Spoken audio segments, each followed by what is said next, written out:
Are we live? Oh my goodness, is it Thursday already? It should be Tuesday already. Is episode 4 out yet? Is episode 4 out yet? Okay. Calm down, everybody. I know. Episode 3 was a little short, okay? It was a little short, but that's okay. Some things can be short in life, and they can still work, okay, guys? What's up, guys? It's Mike, a guy who loves Star Wars. Okay, we got a lot to talk about today. That episode 3 was quite insane, if I do say so myself. We got a million things to go over. It was only 30 minutes, but there's so much to actually still go over with this episode. Space Snips was probably one of the coolest things we've seen in a long time in Star Wars, and we're going to get into all of it. But before we do, while you come in and just come into the stream, of course, while you're coming in, don't forget, forget it or don't forget to rank this episode out of 10 in the chat right now. Let's get a consensus on where people are at with this episode. It seems like, at least from the some things I've seen on Twitter and Instagram and YouTube, that the common consensus is that this episode was good. But I'm going to put up a poll anyway to see where you guys are at. All right, let's do it. What did you think?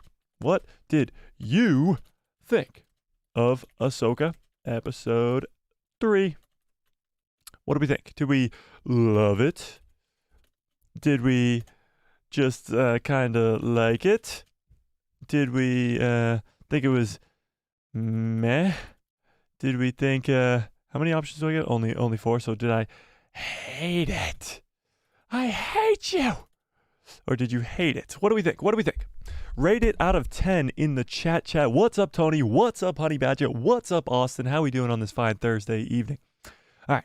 What do we think? What did we think of this episode 3? Rank it out of 10. Give me your ranking out of 10, because mine might actually surprise you. Right off the bat, we got 100% of you guys love it, which is good to see. Always good to see. But what did we think? Rank it out of 10. Honey Badger first in today says space snips. Can we get that like hashtag trending or something? Hashtag space snips. Try saying that 10 times fast. Space snips. I got it, guys. Come on. You know I got this. Ready? Space snips. It's hard, okay? You try it. All right. Space Snips was amazing. My wife, he's referring to Sabine, is looking a bit Force sensitive. She has some Tar Vizsla in her. This episode left me wanting more. Cannot wait for episode 4. Yeah, that does seem like where the most of the fandom is at right now. Wasn't enough. We want more. That's kind of where people are at. And I don't blame them. The episode was only 30 minutes and it seemed too short. But at the same time, we got an insane amount in that show. So we'll go over what we got in that show, but let's see what you guys thought. Tony says, afternoon, lunchtime. Is it lunchtime? It's 4 o'clock. Honey Badger says, I originally gave it a 7 out of 10. Then it went up to a 7.5 out of 10, and now I give it an 8 out of 10. After the rewatches, I absolutely loved this episode and felt like Snips again.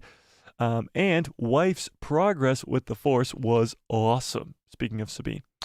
Austin says, I liked seeing Jacen. Oh, we're going to go over Jacen Syndulla a whole lot in this stream because I got a crazy theory about him possibly becoming the next big Sith Lord in Star Wars.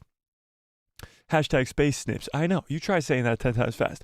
Tony says, I give it an 8.5 out of 10. Interesting. Friggins, what's up? Friggins says, anger and frustration are quick to bring power, but they can also unbalance you. Yes, so Ahsoka says that to Sabine when they are training, which is fascinating. She says anger and frustration are quick to bring power, but they can unbalance you. So Ahsoka's not really a Jedi. We've seen this multiple times throughout the show already. She is not a Jedi, meaning her training with Sabine is not going to be the normal Jedi training we've seen in the past. It's probably going to be a little bit darker than we've seen lately, which will be very interesting to see. Very interesting. Dennis, what's up, Dennis? Been a while. Says, Will Ezra and Sabine have a son named Anakin in the future, like Kanan and Hera have Jacen as a son? I doubt they would name him Anakin just because they have no relation to Anakin Skywalker and they didn't know Anakin Skywalker. So I doubt they would name their kid Anakin. But yes, I do think Sabine and Ezra will have a child. Now, probably a Force-sensitive child, probably a Mandalorian child. So I don't know. It could be cool, but probably won't be named Anakin. No. Friggin says, I give it a 9 out of 10. 9 out of 10. Reasoning for my 8 out of 10 was it was a bit too short. I get that. Anthony says, so far, I've liked it. I've liked/loved all 3 parts/episodes of Ahsoka. It was great to see Jacen Syndulla. Sadly, he can't go to Luke's Jedi school since he's a liked character. Oh, you mean like he can't go die at Luke's school? Yeah. I doubt that will happen with his character. I doubt he will just go die at Luke's Jedi Academy, but it is technically possible. So where I'm at with this episode. I've rewatched it, and rewatched it again. I've rewatched it, I think, 4 times now. And every single time I watch this episode, it gets better. It literally gets better every single time I watch it.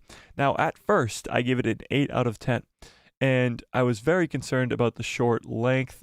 We didn't get to see the fights on the forest between Sabine and Shin again, or Ahsoka versus the Inquisitor. We didn't get the Inquisitor's identity yet. And I feel like it was just too short. But then I went back and watched it again, and I was like, holy crap, what was I thinking? The whole Sabine and Ahsoka training scene was spectacular. Seeing Jacen Syndulla in live action and what that could possibly mean further down the line is amazing. Seeing the Purrgil in live action, of course, Space Snips is fucking wild. And just all that stuff combined makes for a fantastic episode. I still put it at the 8.5 out of 10 in the breakdown video because that's where I'm still at with it. I think it was too short, and the 8.5 is just where I'm at. That's where I'm at, okay? It's where I'm at. So I think it was the, I wouldn't say worst of the 3 episodes, but of course the shortest of the 3 episodes. I think the 3 episodes really work as a actual condensed story. We're actually going on an adventure here. This isn't the Mandalorian where we're going to go off on side missions and have filler episodes. This is one specific story, and we will not have any filler involved at all. If this was your filler episode, where was the filler? I've seen a lot of people complaining about this episode online, and the majority of the complaints have been about the runtime. It's been too short, blah, blah, blah. I've actually seen some people complaining about Jacen Syndulla's appearance. Now, I think that's just ridiculous. What did we think of Jacen Syndulla's appearance just in live action? What do we think? A lot of people were making fun of his appearance. I thought that was a little bit ridiculous, going after the kid's looks. I mean, it's a freaking child, people. But I thought that was just a stupid thing. I thought it was stupid, and I thought it was dumb.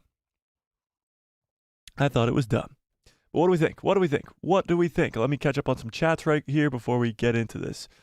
Tony says, I had no faults with it. I wish it was a 12-episode season of short, quick-paced episodes instead of fewer with slow-paced parts. Interesting. So you mean like a Tales of the Jedi type thing where it's very fast-paced. You get a lot of story in a little bit of time.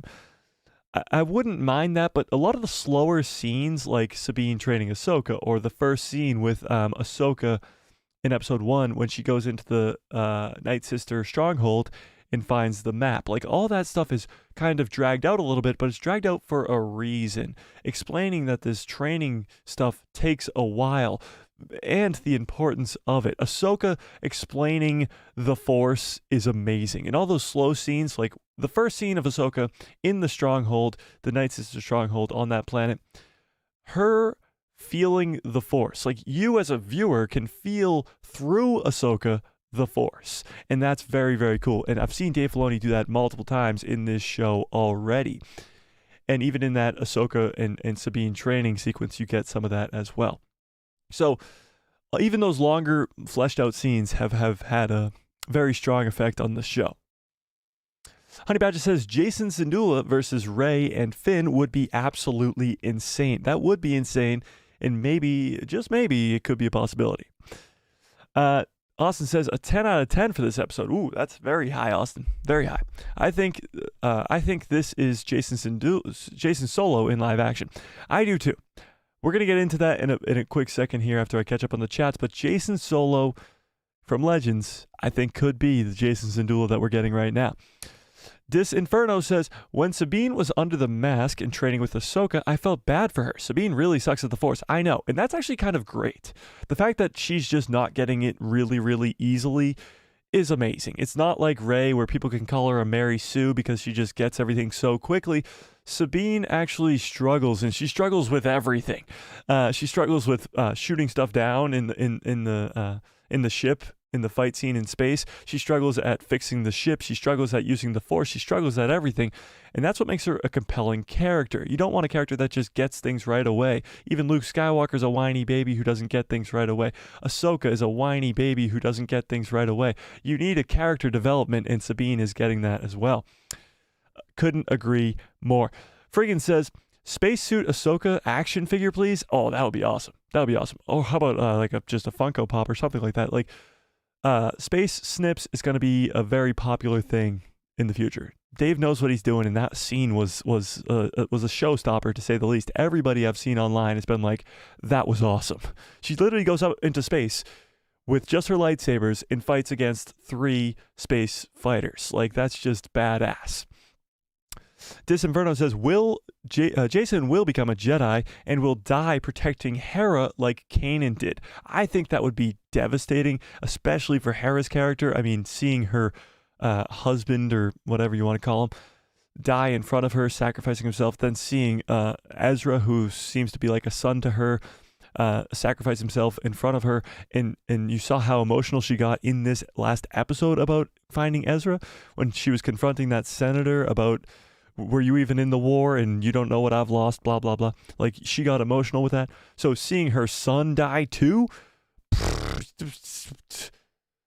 have some remorse for Hera Syndulla. Jeez, she's going to just lose everybody. I actually think the opposite is going to happen. I think Hera Syndulla will die, leading to Jacen Syndulla's fall to the dark side, but I will explain that in a bit here.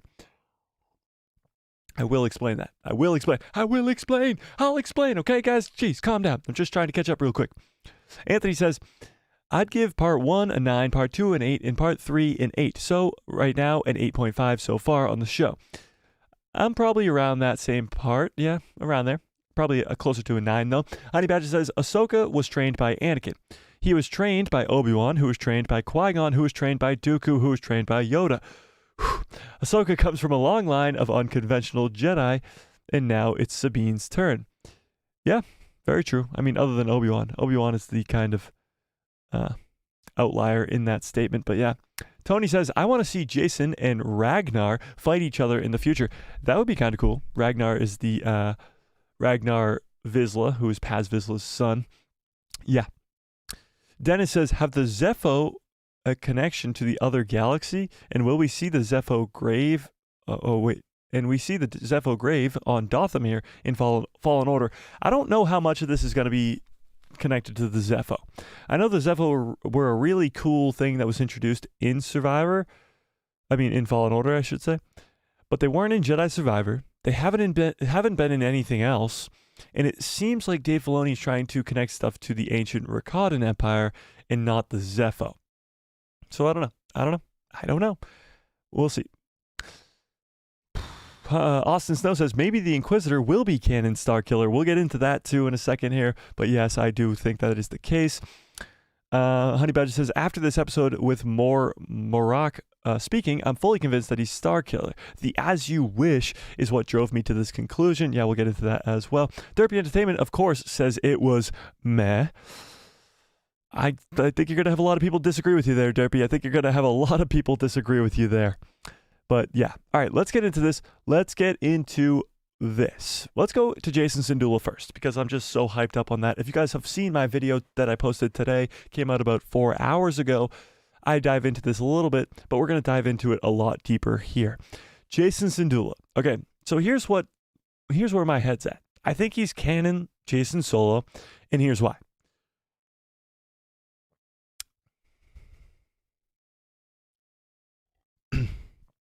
So Jacen Solo For those of you who are unfamiliar, give me a 1 into the chat. Do we know who Jacen Solo is?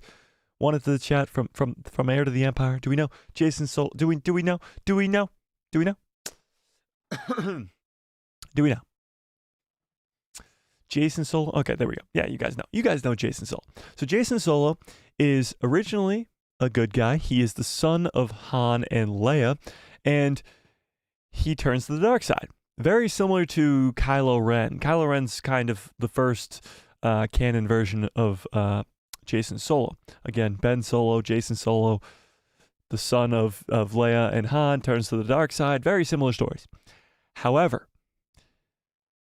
Jacen Solo, when he turns to the dark side, his name is Darth Caedus, and he is very, very powerful and an extremely important piece to the puzzle when it comes to the heir to the Empire.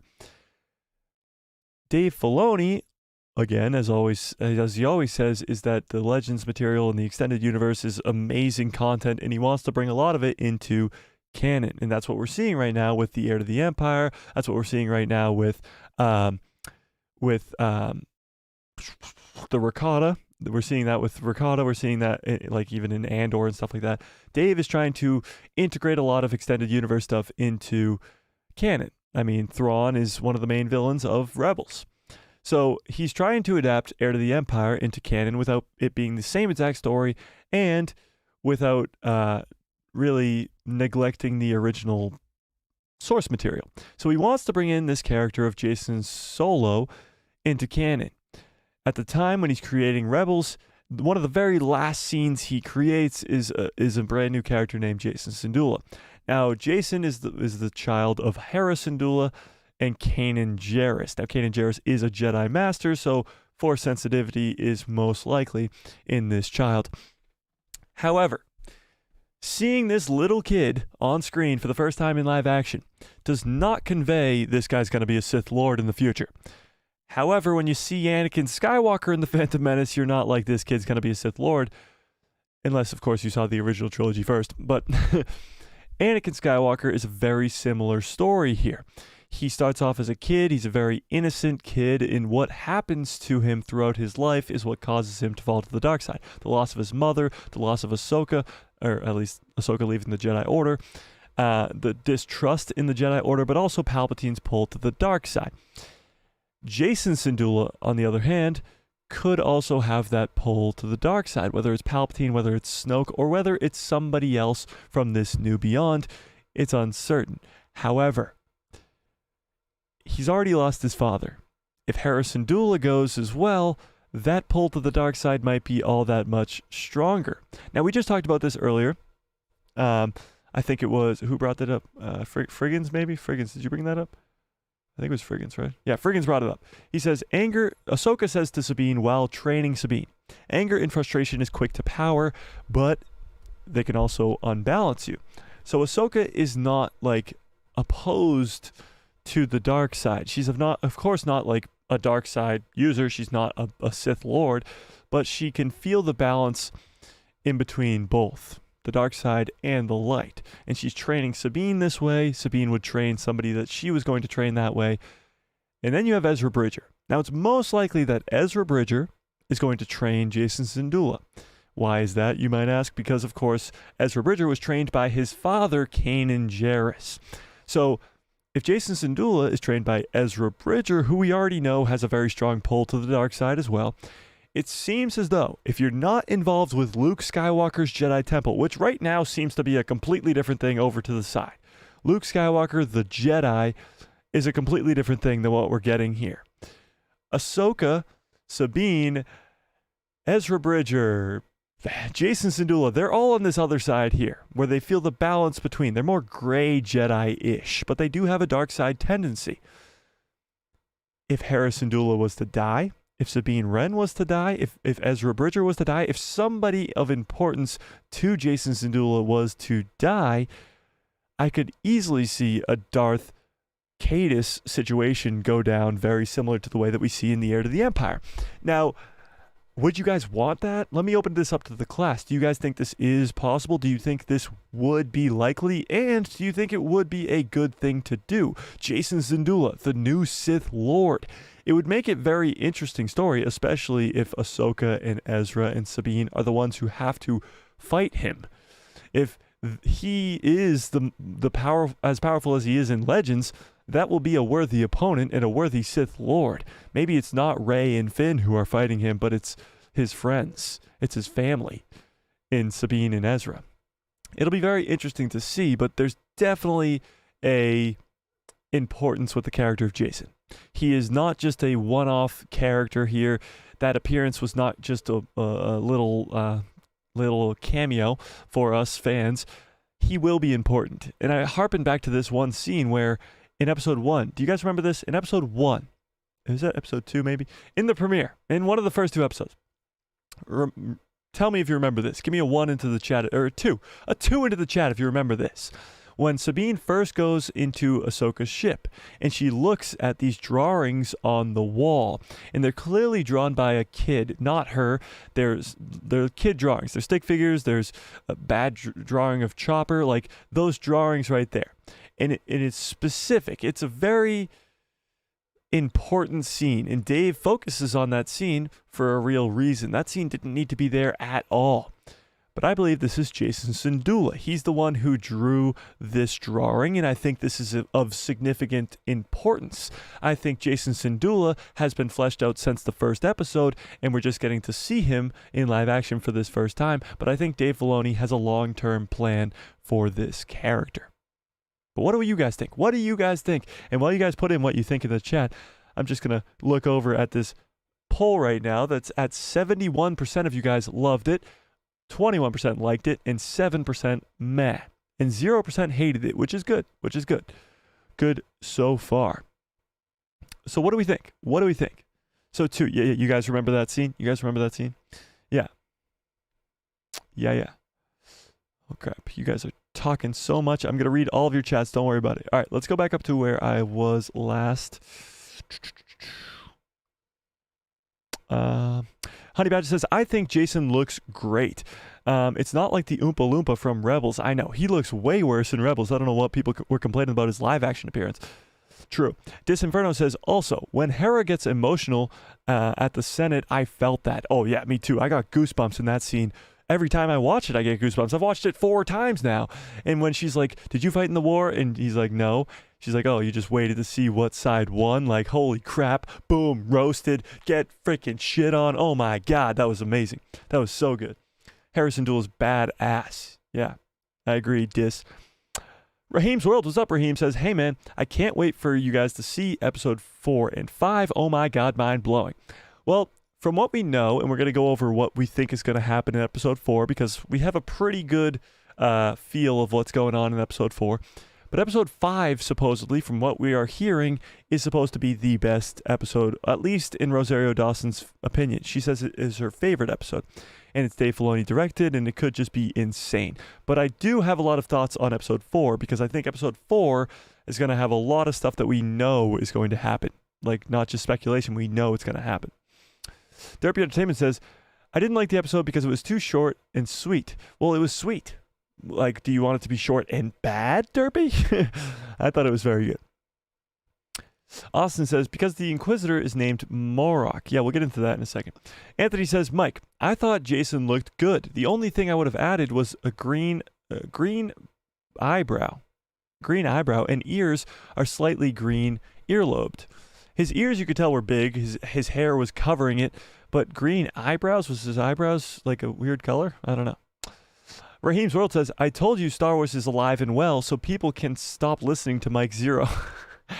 Yeah, I never thought Star Wars was dead in the first place. I knew it, like I kept telling you guys for the last 6 months, Star Wars, this is the best time to ever be a Star Wars fan. You have all the stuff before, and you have a bunch of cool content to come.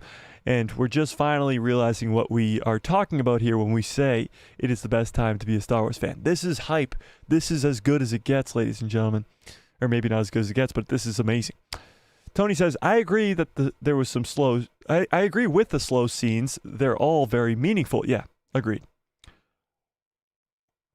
I know for a fact I'm losing my voice on this one. This is going to be a long stream.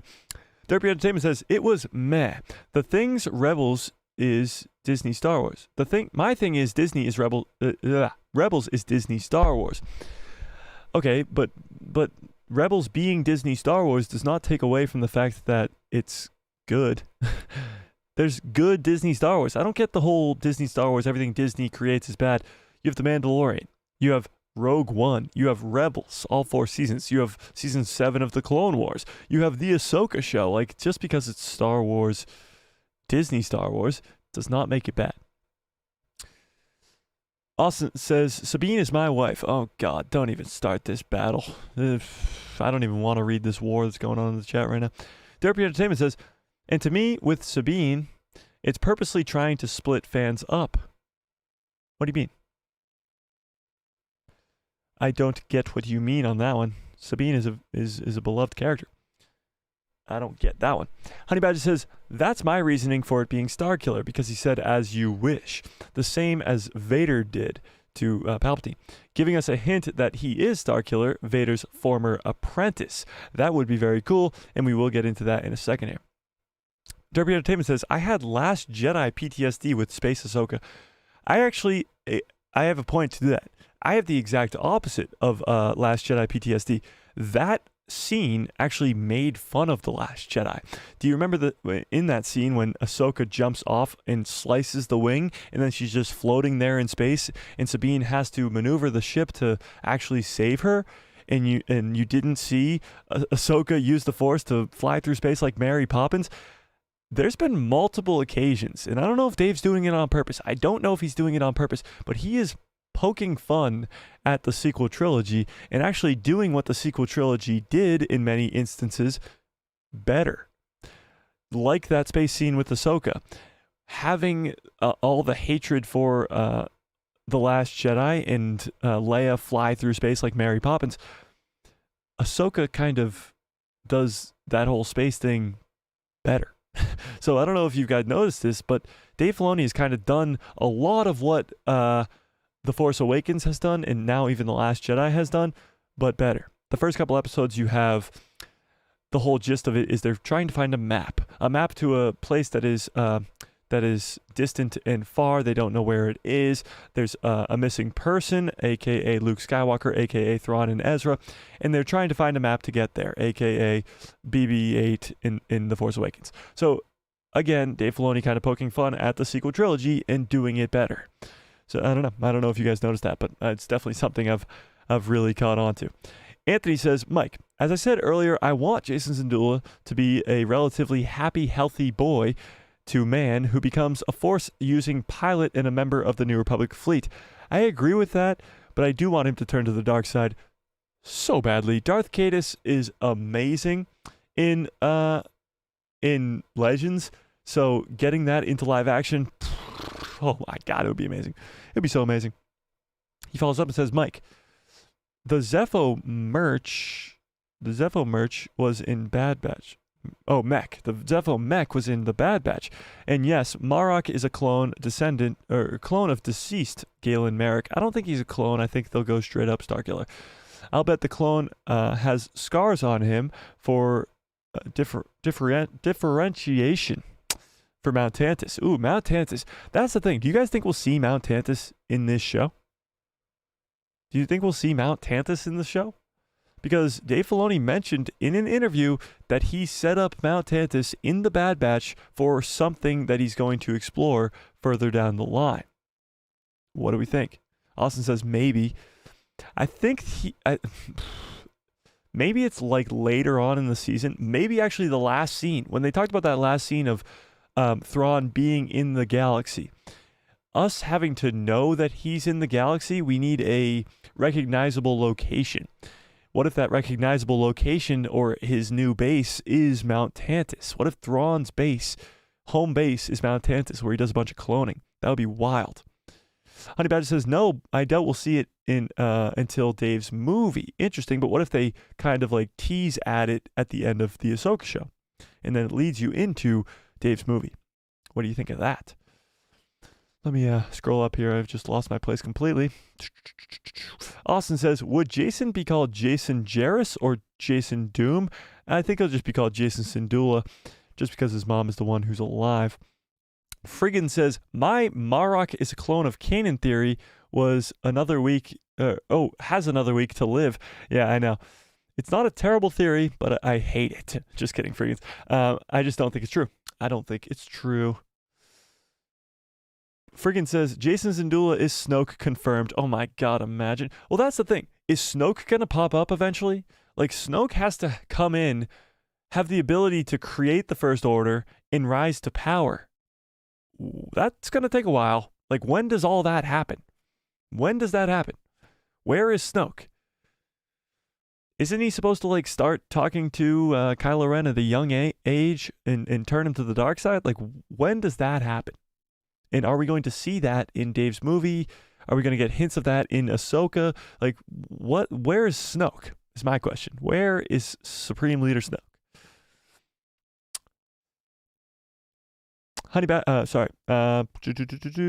Anthony says, Mike, no. I can't take any more male Star Wars characters going to the dark side. In the deep end, in the deep end, physiologically. Let's have him be a symbol of light, hope, and compassion. I get that, Anthony, but Jacen, if he is truly based off of Jacen Solo, the turn to the dark side, I mean, it's just right there. It's right there in front. It's just right there in front of us. We need it. And honestly, when we get Ezra back, when we get Ahsoka, Sabine, Ezra, and they all beat Thrawn, we're gonna need a new threat. We're gonna need a threat, and Jacen might just be that guy. Dis Inferno says, "As you wish was the first line of dialogue for Marok. Same with Boba in Empire." Ooh, interesting. That's fascinating, actually. Yeah, I know. They didn't reveal Marok, and it really pissed me off, but I do think we will get his reveal still next week. Dennis says, Luke have the old rules with no emotion and bonding. Ezra, Ahsoka, Grogu, Sabine, Cal go in another way. Exactly, and I think Jacen will go that way too. Yeah. Honey Badger says, I'm hearing rumors of Clone Wars flashbacks and that we will get to see Anakin. I'm still having my fingers crossed that the World Between Worlds Mustafar scene. I think we'll get the World Between Worlds Mustafar scene in episode 5. I think we'll also get flashbacks in episode 5 as well. I think they're going to be like interchangeable type things where we're going to get Clone Wars flashbacks, but also the World Between Worlds and even Force Ghost Anakin. Could we get all of that in one episode? Like, would that just be the most insane thing to ever happen in the history of anything ever?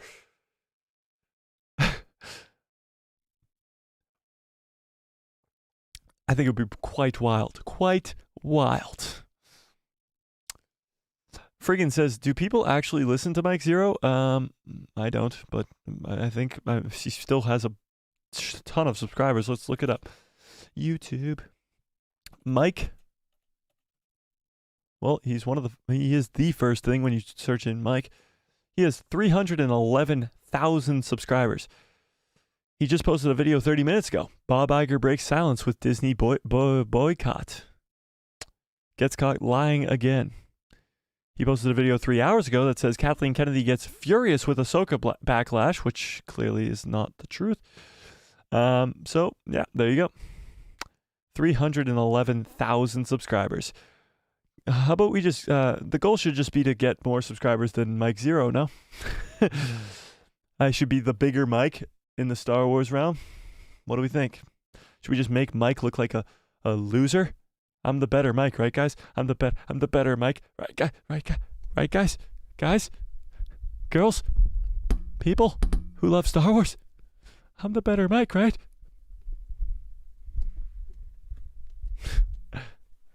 Okay, moving on. Chris, what's up? Chris says, Mike Zero is so boring.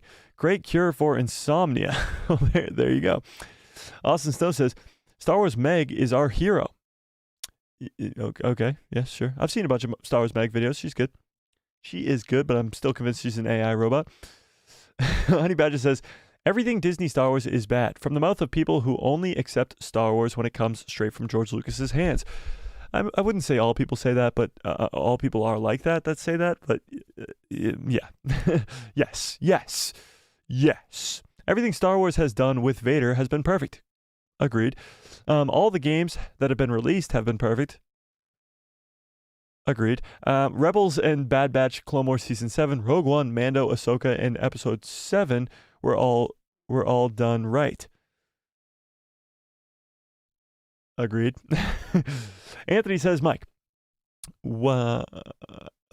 And Sabine is my wife. I have spoken. That was Honey Badger, not Anthony. Anthony says, Mike, what some people seem to miss, if fans and casual viewers watch the good content, then rather avoid the meh and bad stuff, good Star Wars material shines through. Very true. By the way, Kanan used the same kind of force pull that Leia used in Star Wars Rebels after Maul ejected him out of the airlock. I don't remember this. But I don't like it if that is the case. I don't remember that. Can somebody fact check Anthony on that? I don't doubt you're right, but I don't remember it. Honey Badger says, no doubt we will see. We won't. Oh, I already read that. Sorry. Friggin says, gonna be very interesting to see how this all jives in with the sequel trilogy. That's very true. Seeing how all this kind of interconnects with the sequel trilogy, how the whole Thrawn in the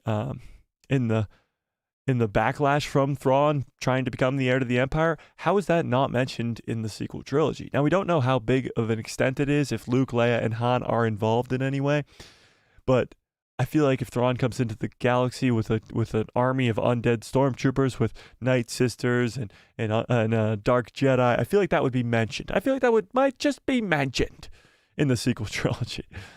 Yeah. Honey Badger says, don't you tease me with World Between Worlds, Clone Wars, and Force Ghost Anakin. I'll become one with the Force, like Episode 8 Luke, if that happens. Imagine we get all three. Clone Wars, Anakin, Force Ghost Anakin, and Mustafar Anakin. That's insane. That would be insane. That would be absolutely insane. Insane. Austin Snow says, Star Wars Meg is our mother. I don't think she's my mother. Pretty sure she's an AI. Cappy says, all I want is Uncle Owen Force Ghost. Okay, sure. Star Wars Politics, what's up? Star Wars Politics says, oh, I thought you were Mike Zero. Oh, don't say that to me. Don't say that to me. JK lol. Okay, that's okay. Okay. Honey Badger says, the best Mike. Oh, thank you. Do I thank you? Dennis says, I have a theory that Morok is a Padawan Pedro. Is the Padawan I don't know what that means. I don't know what that means, Dennis. But yes. Star Wars Politics says, how much do you buy into the Star Wars multiverse theory? I don't buy into it in the slightest. I honestly hate it and hope it never exists. Star Wars is not a multiverse. It should never be a multiverse, and it will never be a multiverse. Star Wars is the one thing that should just be one timeline, and it should remain one timeline. I do. I really, really, really, really do. And if it goes into a multiverse, I will extremely be disappointed and I won't like it one bit. So I don't think we will get a multiverse, and please God no. God no. God no. Austin says, if Sam Witwer is truly under the mask, that would be epic. I could not agree with you more, and I do hope this is the case. Yeah. Cappy says, Jabba the Hutt with holocron? With Sith holocron? Doubtful. Why would Jabba the Hutt make a holocron? Honey Badger says, yes, he did, Mike. In Rebels Season 3, Episode 3, it was kind of different, but yes, he did do it before Leia did it. Was it before Leia did it? Really? Huh, interesting. I don't like it. All right, let's get into Morok. Do we still think he's the Sith Lord? All right, let's end this poll. It's Starkiller. Let's end this poll and let's start up a new one. Stars Politics says, my new theory is Ahsoka will establish a new Jedi Order in the new galaxy. Maybe, but I don't think so. I don't think she'll start up a new Jedi Order, but I think she will kind of like live in that new galaxy for a while. Again, that poll did not add up to 100%, so I don't know what's going on there, but let's see. Who do you think is the Inquisitor. Let's go for options. Ready? Starkiller. Starkiller, aka Sam Witwer. Second option is going to be clone of Luke. Clone of Luke Skywalker. Clone of Luke Skywalker.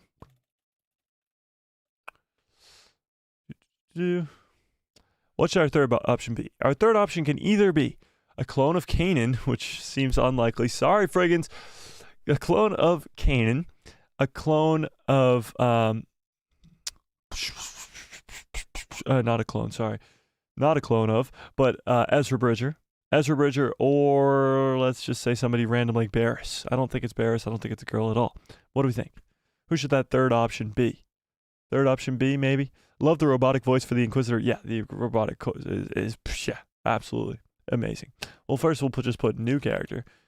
And then that last option will be, for all you Ezra Bridger fans out there, it'll be Ezra Bridger. Ezra Bridger, which still makes no sense to me because how would he come into this new come back into the galaxy when we know Thrawn is still stuck there? But what do we think? What do you think? Starkiller, clone of Luke, new character, or Ezra Bridger? Who is under that mask? I think this episode that we just watched, episode 3, solidified for me because he did have a few lines in that episode. He didn't take off his mask. We didn't find out who it was, but he did have a few lines in that episode. And that solidified to me that this Inquisitor is Starkiller. The "as you wish" line was very telling. I mean, only Vader really says that. And if he's Vader's apprentice, then there you go. The "as you wish" line was very telling. But even just the way he talks, the way he is, the way he moves, there's no doubt in my mind that this is Starkiller, okay? I have a feeling it might upset a lot of fans because he won't be nearly as powerful as Starkiller from Legends. So that might make some people angry. However, I do think it still is Starkiller. But what do you guys think? Who is under that mask? Cappy says, Jabba the Hutt never finished my training. Bib Fortuna. Imagine. Cappy says, personally, I think it's a version of Starkiller. Yeah, I agree. I think it's definitely either a version of canon Starkiller or maybe a clone of Starkiller, which I don't really like as much. Knights of Melvin, bring in Starkiller just to ruin him, lol. What's up, Knights of Melvin? Wait, is this the real Knights of Melvin? How am I to know you are real? Are you the real Knights of Melvin? And can I become a founding knight? Please. Bring in Starkiller just to ruin him. Yeah, I mean, a lot of fans are going to think that way. A lot of fans are going to think that that's the case. They're going to ruin Starkiller. However, they've brought in a lot of Legends characters that they haven't ruined yet. I mean, Thrawn, straight out of Legends. You have a bunch of characters, literally a ton of characters, and Dave Filoni's usually the one who just takes them and pulls them out of Legends. But you have a lot of Legends characters that come into canon that a lot of fans seem to be okay with. I mean, Thrawn, most people like Thrawn in Rebels. I mean, do you guys like Thrawn in Rebels? But I feel like Starkiller, with Dave at the helm, again, Dave Filoni is the key to all this, right, Melvin? Dave Filoni. We love him, of course. He's the key to all this, and I think he could give us a good version of Starkiller, even if it's not the OP, crazy Starkiller that we know, you know? So, I don't know. Maybe. Where was I? Honey Badger says, I feel like Ahsoka will be in a neighboring galaxy / the New Beyond, along with Ezra, Sabine, and maybe even Cal and Marin if Tanalorr didn't work out, to give an explanation as to where they were in the sequel trilogy. Yeah, that's what I'm thinking too. I mean, this new galaxy explains where all these characters were during the sequel trilogy, and it's a pretty easy explanation at that. Knights of Melbourne says, bring in Starkiller just to ruin him. Yeah. I disagree. I think they could do a good version of Starkiller, but hey, you never know. You never know. Star Wars Politics says, I want to believe it's somebody that we know, but also don't want to get my hopes up. Well, guess what, Politics? That's all I like to do over here is get my hopes up, okay? Okay. So I do think it will be Starkiller, and we're all going to love it. Friggin says, poll invalid. No clone of Kanan. Hashtag Clanin. Yeah. No. Yeah. All right. Right now, the poll is actually sitting at 67% of you guys think it's gonna be Starkiller, in the next highest is 22% with new character. Which, I mean, a lot of people do think it'll be a new character, but at that point, like, why are they spending so much time on this Inquisitor? He seems to be kind of pointless. All the stuff he's done so far could have been done by Shin or Balin, and like his character's just like, as you wish, I'll follow your orders, blah blah blah. Like his character seems to be kind of useless at this point. Like, I feel like he would be weird if it was a new character. I feel like Dave put him in for a reason. He put him in there for a reason, and that reason is because it's fucking Starkiller, ladies and gentlemen. It's fucking Starkiller. Okay. Sorry. Didn't mean to get too heated, but it's the truth. Cappy says, could it be the ninth sister who survived the hit in the game? No. Survived and hit the gym, not hit in the game. No, definitely not. Imagine it's Reva, ladies and gentlemen. Just put that into perspective. It could be a lot worse. Dave Filoni, if you're watching, and we know that you are, don't make it Reva. Please don't make it Reva.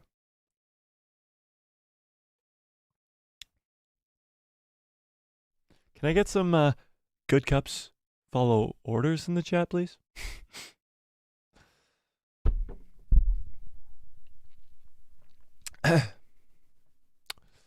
Cappy says, oh wait, I just read that.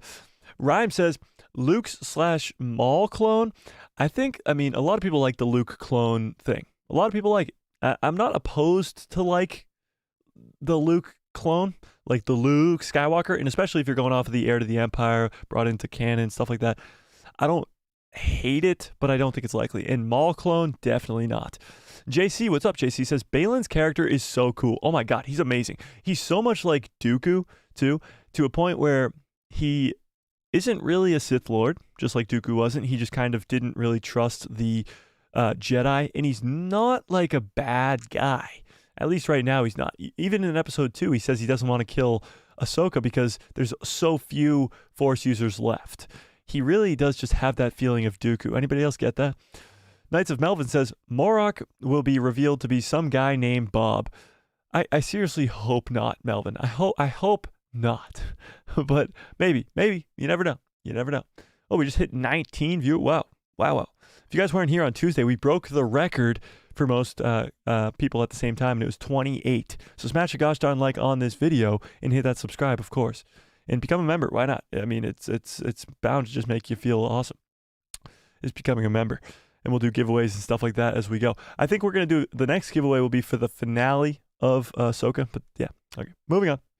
Honey Badger says, I'm convinced that it's Starkiller. If you go back and listen to Starkiller in his full armor in the mask at the end of Force Unleashed 2, it sounds exactly like Marok does in Ahsoka when he defeated Luke in the Force Unleashed 2. Really? Does it sound very similar?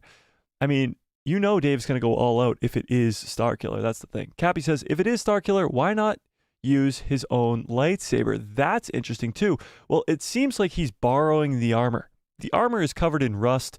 The lightsaber, maybe he just found. Like, it doesn't seem like it's him in the sense of his armor or his lightsaber. So yeah, it's not his lightsaber. It's not his armor. You're right, Cappy. But the thing is it's whoever this character is, it doesn't seem to be their armor anyway. It doesn't. So we'll see. Austin Hasler, what's up, Austin? A different Austin? Oh my god, now there are two of them. It's getting out of hand. Says, you should have added Cal Kestis to that list. I've heard a lot of this, Cal Kestis. I like the Cal Kestis theory. And here's why. Because Cal Kestis going dark side in Jedi Survivor was one of the coolest fucking things I've ever seen in Star Wars. And getting to play as Cal Kestis going dark side was awesome. Can we get some love for Jedi Survivor in the chat? God damn, was that game good. But Cal Kestis going dark side would be so damn cool. But why would he be dressed up as an Inquisitor working for Thrawn? Like, how do we get from where Cal Kestis is in Jedi Survivor to where this is? Like, I don't know. It's kind of too far off for me. If it was Cal Kestis, I'd be excited, but I'd need a lot of explanation as to why Austin. Star Wars Stu, what's up, Star Wars Stu? It's been a while. If it's Starkiller, surely they can't have him as Vader's ex-apprentice, but maybe trained as an inquisitor. Well, they could have him as like a secret inquisitor, kind of like Vader's apprentice, but like secret apprentice kind of thing. Like, yeah, they could still make him Vader's apprentice, and that would make it more meaningful to Ahsoka's character, because Ahsoka is Vader's apprentice as well. At the time, he was called Anakin Skywalker, but it would make it more meaningful. Yeah. Honey Badger says, I've seen episode 5, and have to report Morok is Purrgil. Oh my god. Purrgil from Survivor? That would be hilarious. Good cups follow orders. Exactly. Good cups follow orders. If you're new to the stream, this is the good cup, and it follows orders. So when I pull this big-ass cup out of nowhere from off-screen over here, you're supposed to say good cups follow orders, because this is a Rise of Skywalker cup. Yes, I know. Sequel hate, we get it. And the movie is incomprehensible. We know. But this cup is a good cup, and it follows orders, because clearly it's been through some rough times, okay? Okay. Just have to give that spiel every once in a while. Anthony says, Reva? Who's Reva? I know nothing of this Reva. I know, right? Yeah. Hashtag Morok is Purrgil. Yeah, exactly. Friggin says, smash the like, you nerf herders. Ooh, didn't have to go that bad at them. Yes, look it up right now. Pull up Starkiller's armor in The Force Unleashed 2. Well, his armor in The Force Unleashed 2 doesn't really look... Let's look it up. Starkiller, Force Unleashed, dose, armor. Let's see it. Yeah, I've seen this armor before. It doesn't really look like the Inquisitor that we've seen, though. The armor is kind of way off. If you guys want to look at what I'm looking at. It doesn't really look like the Inquisitor at all. So... it's definitely different armor. The lightsaber's different, so it's definitely not the same Starkiller that we know. It's definitely not. Definitely not. But, nonetheless, still very cool. Still very cool. Where was I? Honey Badger says, Morok is Plo Koon. In Dave we trust. I know. If Dave had what he wanted to do, that would be the case. Yeah. Austin Hasler says, what do you think of Meow as Hera? Oh, Mary Elizabeth Winstead. Meow. I think she's great. I mean, that performance in episode 3, that emotional scene was spectacular. I said it earlier. I got goosebumps every time I watch it. She's doing great so far. I think she definitely looks the part. Bringing a Twi'lek into live action is hard to do. What's good is they're consistent. The Twi'lek in Book of Boba Fett looks the same as Hera, and Hera looks the same as that one. So, I mean, they're staying consistent with the looks of the Twi'leks, which is good, and I think she looks great, and her performance is great as well. We're actually going to read an article about Mary Elizabeth in a little bit here, if we get time at least. This is going to be a long stream. It's going to be a long stream. Stars Politics says, do you think Ahsoka dies before episode 7? No. I think Ahsoka is going to survive past the sequel trilogy. And I do think that she will be an older, wiser, like Jedi Master Yoda type after the sequel trilogy. Indeed. Honey Badger says, or look up Starkiller versus Luke and listen to Galen's dialogue. I don't think we'll do that just because, too off topic. Hashtag Star Wars Survivor is that game. I do love Star Wars Survivor. It was a great story. Cappy says, be funny. It would be funny if it was Mace Windu all along. Imagine. Mace Windu coming back from the dead yet again. I doubt it. Those Bad Batch streams were fun. Star Wars Politics says, yeah, those Bad Batch streams were fun when it was literally just me and you hanging out watching the Bad Batch. Like, those Bad Batch streams were fun. But hey, look, we got 17 people in the chat right now. Smash a gosh darn like in this video, because at one point it was just me and Star Wars Politics watching the Bad Batch together. Class Shillings. What's up, Class? Class? Is it Class? Class says, I'd rather watch Rise than Last Jedi. That's true too. At least Rise of Skywalker is like kind of a fun adventure, but when you think about it too much, don't think about it too much. When you think about it too much, then all the strings come loose. Yeah. Stars Politics says, I love the theory that Plo Koon was Balin's master. I have not heard that theory, actually. That's pretty good. That's pretty good. Honey Badger says, no, not the plot. Listen to the dialogue. And when he talks to Luke. Maybe I will after stream, but I don't, no. Sean James McLeod, what's up, Sean? Says, I think it's Kanan. Oh, there you go. You got another Kanan lover friggins. Oh, God. Kanan Jarrus. Anybody else think it's Kanan Jarrus somehow either survived his death in Rebels or it's a clone of Kanan under that Inquisitor helmet?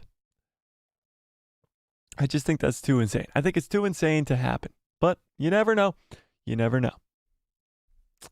Star Wars 2 says, if it is just a new character / ex-Inquisitor, I think it would be lame. And Dave wouldn't do that. There's no point for this new Inquisitor. That's what I'm saying. If it was a new character, I think that would just be like, why create the new character? His whole plot is useless if he's not somebody that we already know. And interestingly enough, the poll sits at 64% of you think it's Starkiller, 7% think it's a clone of Luke, and 29% think it's a new character, and nobody, not a soul, thinks it's Ezra Bridger, which is good because it doesn't make sense. Honey Badger says, that's what I meant. Look up and listen to the dialogue between Galen and Luke in The Force Unleashed 2. It sounds exactly like Marek in Ahsoka. But then I'd have to pull up Marek in Ahsoka, and we're definitely going to get copy struck if we do that. Badger. Jeez. Cappy says, I come to the conclusion that it has to be Captain Rex in that armor. Boom! Mic drop. Wait. I'm Mike. Ow. That hurt. Okay. Yeah, no. Captain Rex under that armor. At this point, honestly, do you guys think Captain Rex will be in this show? Captain Rex? Give me a 1 into the chat if you think Captain Rex will still be in this show. Before the show started, I thought he definitely, 100%, there was no changing my mind that he would. But here I am a few weeks later, and my mind has changed. I don't think he's going to be in this show anymore. I don't think, at least the way that the story is going, I don't think his appearance is likely. At least not necessary. I mean, when you think about it, the story, the whole finding Ezra, finding Thrawn, none of this pertains to Captain Rex. Why would his story intertwine with this? I'm seeing a lot of ones. But I don't know. Friggins even says, I need Rex and Zeb. I mean, I would love to see them. Don't get me wrong. I would love to see them all back together. Yeah, it would be amazing. But I just don't think it's likely. I mean, Captain Rex. You're talking about Captain frickin' Rex, the most popular clone there is. You know Dave Filoni's given him an insane death scene. We just don't know when it is. It'll be an extremely emotional scene. It'll literally break hearts around the world. But at some point, we're gonna have to see the end of Rex's Rex's story. I just don't know when. It'll be interesting. It will be interesting. Sean James McLeod says, I think it's Kanan, and we got a hint in episode 3. Their son, Hera and Kanan's son. But, we see Kanan die. It would have to be a clone of Kanan, and at that point, it's why? Why? Star Wars 2 says, is Ahsoka's lifespan similar to a human? No. So, Togrutas, which is her species, they live kind of similar to humans, about 90 years-ish. I think if you look it up, it says 7 to 90 years. But Force-sensitive Togrutas, they live up to 200 plus years. So she could live for a long, long time. Yeah. Star Wars Politics says, I love the theory because Plo Koon found Ahsoka, and that would make their fight more meaningful. And we know Dave's favorite Jedi is Plo Koon. Yeah, that's true, but if it would be more meaningful if it was also Starkiller because he's also an apprentice of Anakin Skywalker. Friggin says, it's something Thrawn would do. What's something Thrawn would do? It's something Thrawn would do. It's something Thrawn would do. Oh, clone Kanan? That's true. I think that maybe you got a point there. Thrawn would clone Kanan, but at the same time, Thrawn's been stuck in the New Beyond. So when would he have the time to clone Kanan and bring him to the original galaxy? Yeah. Star Wars 2 says, but if Plo was Balin's master, we would have heard something about it in the Clone Wars. Not necessarily, because Balin wasn't ever in the Clone Wars, and Balin wasn't ever in anything. We know he survived Order 66. He was a Jedi that survived Order 66, but he wasn't in anything. So there's a lot of Jedi that weren't in anything that survived Order 66. Cal Kestis, for example, his master, they weren't in anything before the game. You gotta think about it. There was tens of thousands of Jedi at the time. Not all of them could be seen on screen. Star Wars Stu says, I think he'll be mentioned maybe he died on Endor. He's talking about Captain Rex. Yeah, but they will show his death. I think Dave Filoni will definitely use it as a very emotional scene to kill him off. Austin Hasler says, it's been reported by reliable outlets that Rex will be in it. Same source that reported Ahsoka in Mando Season 2. I know, and we broke that down like months and months ago when that report happened. I'm sure you can find the live stream where we did that. But the problem that I have with it now is that he doesn't really fit into the story. And although those reports might be true, maybe it was for a different project. Maybe it was for Dave's movie, or maybe it was for Skeleton Crew, or maybe it was for something else down the line. Maybe it wasn't for Ahsoka specifically.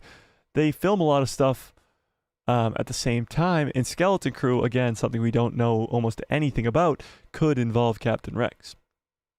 Think about it. Skeleton Crew doesn't have that much pull to it. If Captain Rex is involved, fans will be there.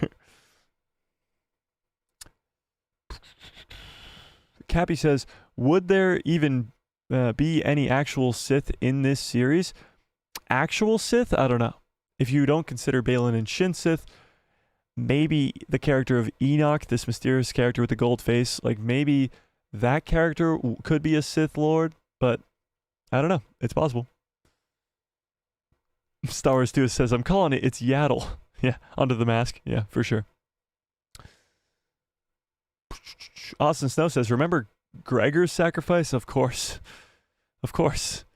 That's what Dave did unbelievably well. He made us fall in love with clones and feel emotional about a clone dying.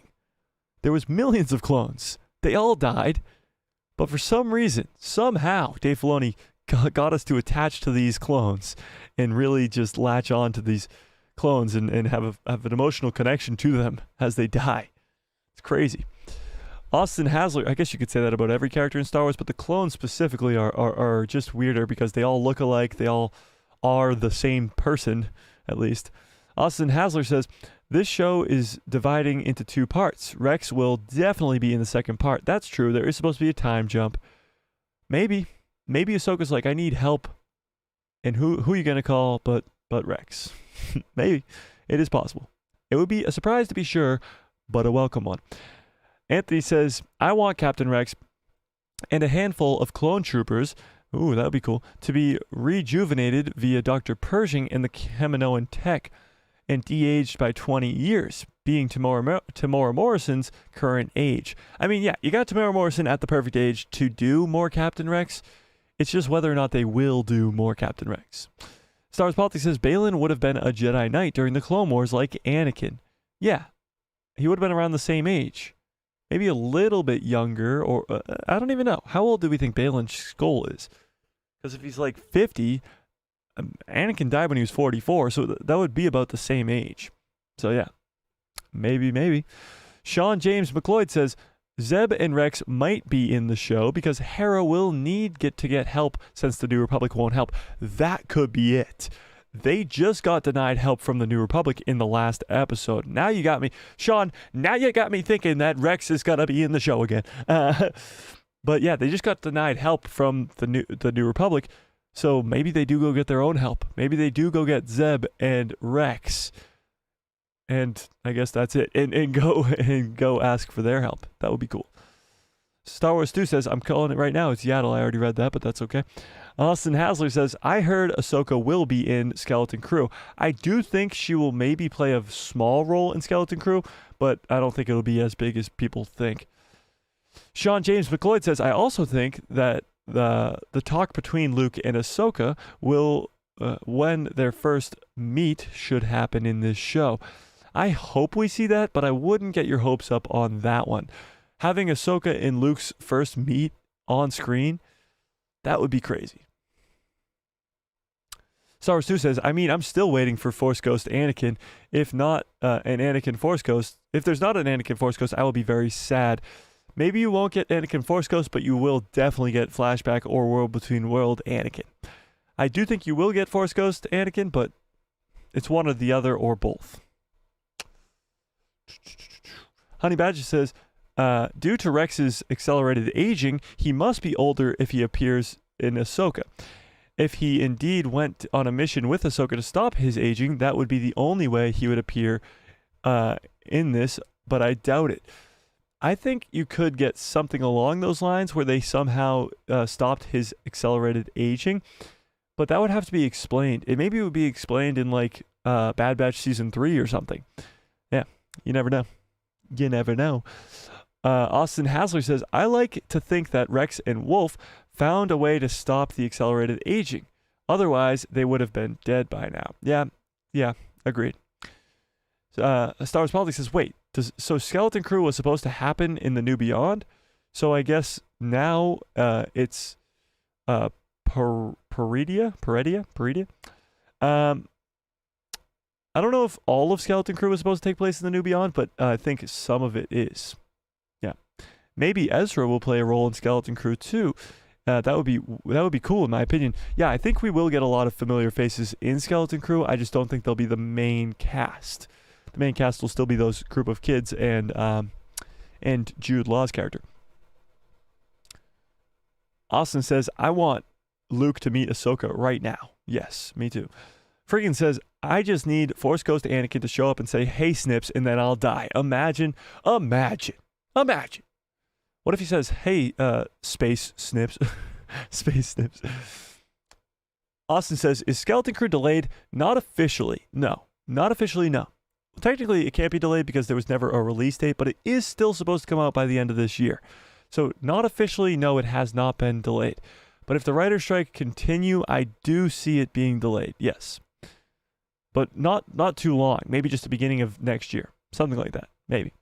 Star Wars 2 says, I feel it feels right to see Force Ghost Anakin.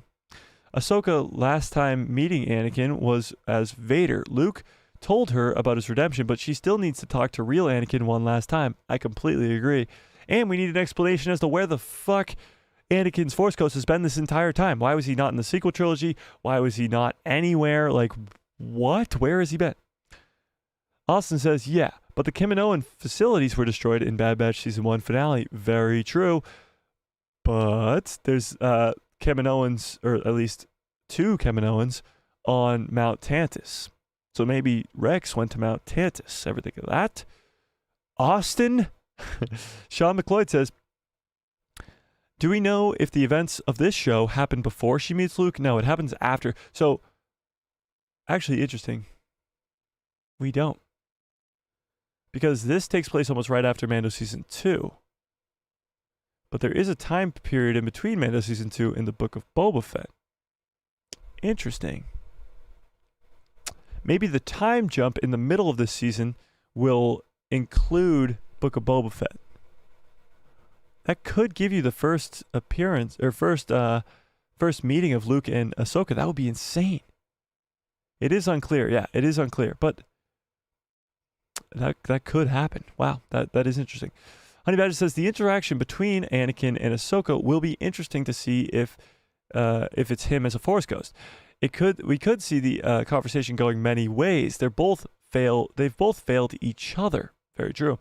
Star Wars 2 says, doesn't somebody have to be ready to see Force Ghost or something like that, like in Kenobi? Doesn't someone have to be ready? Oh, yeah. So you mean like in the Force, like why Obi-Wan couldn't see Qui-Gon? Yes, I mean, that's the new explanation for it, so maybe that's what's going on here, so maybe. Yeah. Star Wars Politics says, it's definitely before meeting Luke. She was way less stern when she met Luke. That's true. That is true. But maybe that's just because she was talking to Luke, and she has the hots for Luke. Ever think of that? Austin says, Force Ghost Anakin was supposed to appear in The Last Jedi, but Rian Johnson felt like Luke's relationship was mostly with Vader and not Anakin, which is false. Yeah, that's so false. Rian has zero concept of what Star Wars is, and that's just a huge missed opportunity. Stars Politics says, you're right, the time jump will play a role. Yeah, it definitely will. It definitely 100% will.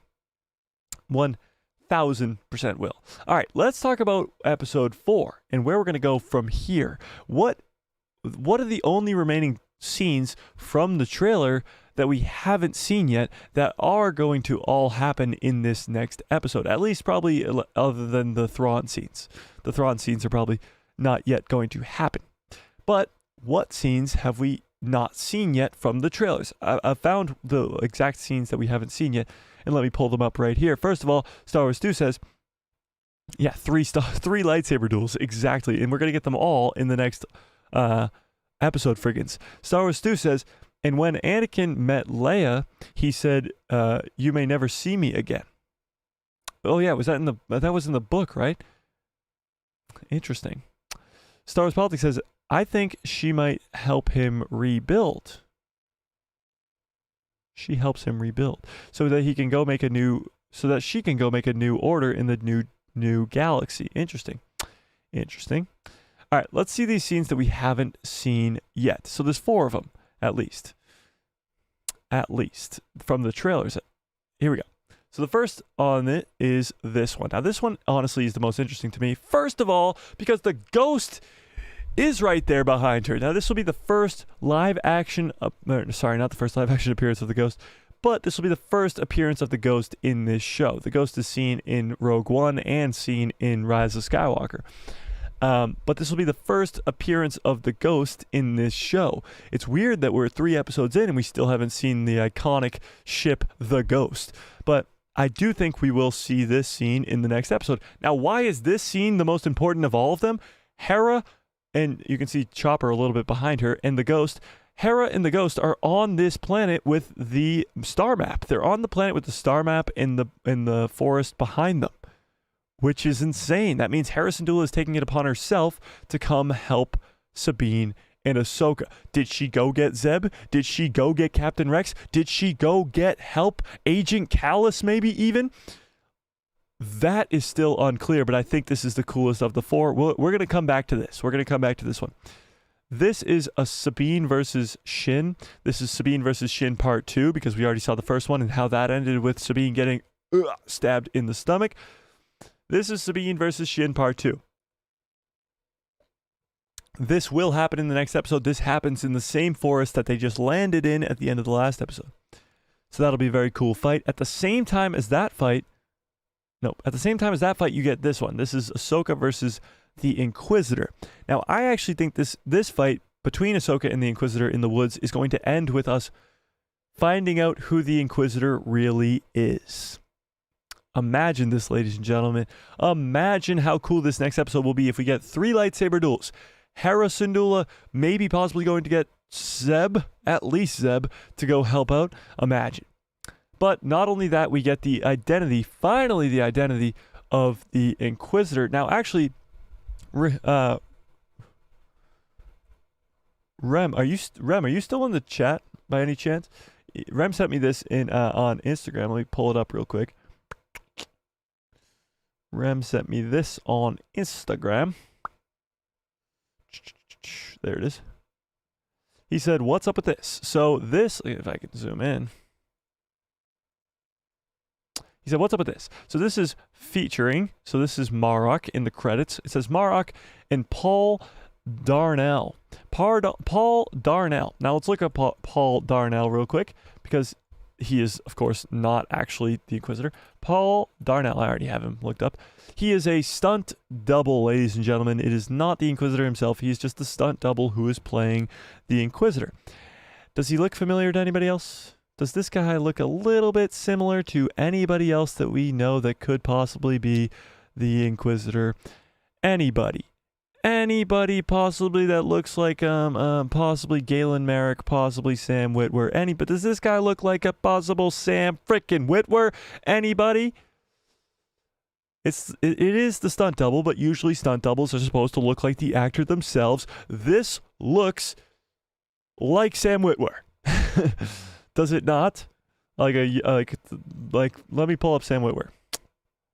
Well, this is Starkiller, but let me pull up Sam Witwer. Sam Witwer. This is Sam Witwer. Handsome fella right here. Same like little hairdo right there. And this is Paul Darney, whatever. A stunt double that looks very similar to the actor who plays Starkiller. Ladies and gentlemen, does it get any more clear than this? All right, going back. Where were we? Back to this. So I do think this will get the Inquisitor's identity. Looks more like Freddie Prinze Jr. Of course you would say that, Friggins. Of course you would say that. But I don't think they would cast Freddie Prinze Jr. as a live-action Kanan, actually, if we're being real. Yeah. Why did they? Well, that's a good question, Rem. Why would they credit him as the character and not the stunt double? Well, because they don't want to give away the identity of the character. They don't want us to know that it's Starkiller or somebody else. Even if it's not Starkiller, they still don't want us to know the identity. They want it to be a big reveal. So they have to put somebody in there, and myself and many of you guys saw that in the credits and said, "Oh my God, who the hell is this?" and looked it up and saw it was a stunt double. So that's why they put him in there. Yeah. So this fight happens, the Sabine and Shin fight happens, and this one will probably end the episode with Baylan and Ahsoka. They're in the star map. The star map is open, and this is the scene we see in the trailer where Baylan says, Anakin spoke highly of you. We might get some explanation as to how Baylan knows Anakin, and maybe even a little bit of some Anakin knowledge going on in there as well. Losing my voice. Okay, so this fight happens, and this fight happens. 3 lightsaber duels, probably all going to be amazing lightsaber duels in the next episode. All on the same planet, all in the same forest, except for this one that takes place right outside the forest. And then you get this scene that we talked about first. Hera showing up, the map has been shut down, she's pointing her blaster at somebody, possibly Morgan Elsbeth, possibly Baylan, doubtful though, because if it is Baylan, she'll probably just get killed. And she's there with Chopper. This might be after the fights are over, and who knows what happens from here, but what do we think's going on in this scene? Like, Hera just shows up on the Ghost? Do Ahsoka and Sabine beat the Inquisitor, Shin, and Baylan, and Morgan Elsbeth, and all the other bad guys that are on the planet, the henchmen?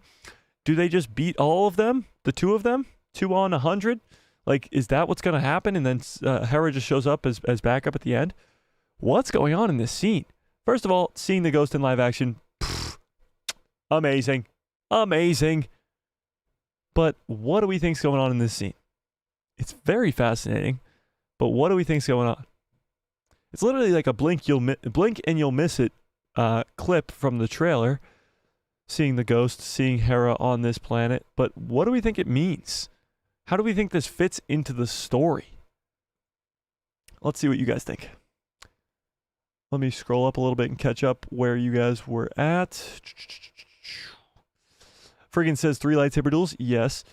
Honey Badger says, we haven't seen Ahsoka and Sabine versus Marok and Shin, and Ahsoka versus Baylan in the 2 scenes of Thrawn in the back and front. Yeah, we haven't seen Thrawn, and I don't think we'll see Thrawn in the next episode. I think that will be the only scene, the Thrawn scene, that we won't see in the first 4 episodes. Austin says, I love it. Yeah, I love the Ghost, seeing the Ghost too, but what does it mean? Like, how does this fit into the story? Friggin says, she's going to show up with Zeb, #Ghost Crew. Imagine she doesn't show up only with the Ghost and Chopper, but she shows up with Zeb and maybe Agent Callus and maybe Rex. Like, what? That would be insane. Star Wars 2 says, but then again, Luke just comes and goes, and Rey has no training, but that's just the sequels. I don't know what you're referring to, but yes. Will we get Ezra back this season or next? I actually think, Star Wars 2, I actually think we'll get Ezra back a lot more than you guys think in this season. I think the second half of the season will have a lot of Ezra Bridger. Like, a lot of Ezra Bridger. At first, I thought it was going to be like a cliffhanger, and we were only going to see Ezra in the last episode. Now I think we're going to get him for multiple episodes, and we're going to get a well-fleshed-out story. Yeah. Star Wars Politics says, I don't if I don't get the white robes, I riot. I do think you'll get the white robes, but not towards the end of the season. Oh my god, the amount of fights I've been in on the channel, or not fights, but the amount of people I've had to negotiate with, or the negotiations went well, I guess. The amount of people I've had to negotiate with on the retcon video that I made for the epilogue for Ahsoka, the people trying to convince me that this scene with Ahsoka the White and Sabine happened immediately after the end of Rebels. I was like, what? Oh, thanks for the hearts, guys. I love the hearts, by the way. I was like, what are you talking about? Those people are dumb. Star Wars Politics says, can we talk about how Knights of Melvin just crashed the stream? I know, he just popped in and popped out. It was cool to see him. Much love to the Knights of Melvin, even if I don't agree with everything he says. Honey Badger says, we could lose Hera in this episode. She would go off on her own to help Sabine and Shin and Baylan kill her, and that's when Ahsoka fight begins with Baylan in the star map. The ghosts parked beside it. Imagine what if... Well, you guys are spamming the hell out of the hearts. I love it.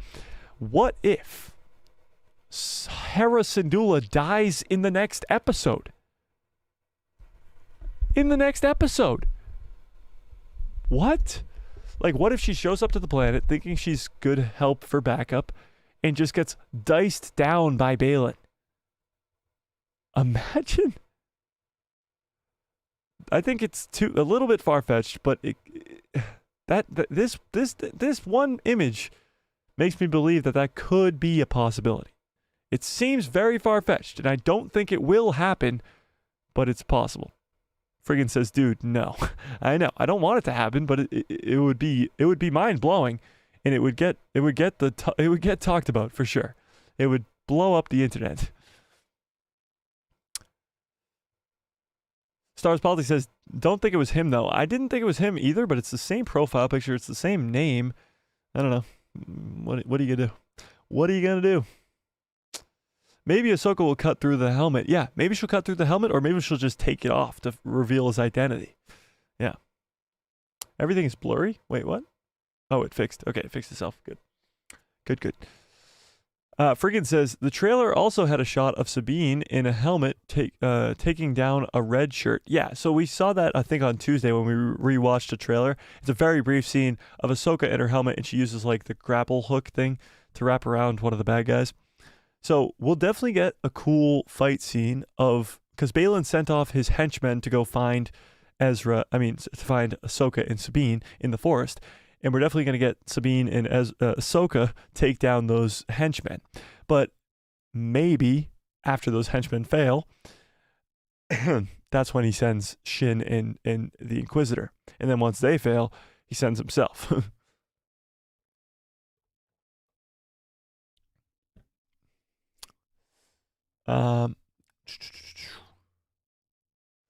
Star Wars 2 says, but there won't be any scenes with the stunt double without the helmet on. Or maybe I'm wrong. Well, no, but they still have to credit somebody in the credits. And, well, that's the thing. If his helmet does come off and they're still in a fight, Sam Witwer probably doesn't do all of his own stunts. So the stunt double has to look like Sam Witwer from behind and from the side, so that when you're not looking at his face, they have to edit it together so that the stunt double looks like the character. Austin says, maybe it's Ray Park playing Maul, so who was the stunt double? No, I don't think so. Sean James McLeod says, the credit on last episode did not have the same actor as the second as the second episode of Morok. Well, yeah, Morok's not even credited in the credits because he doesn't have a speaking line.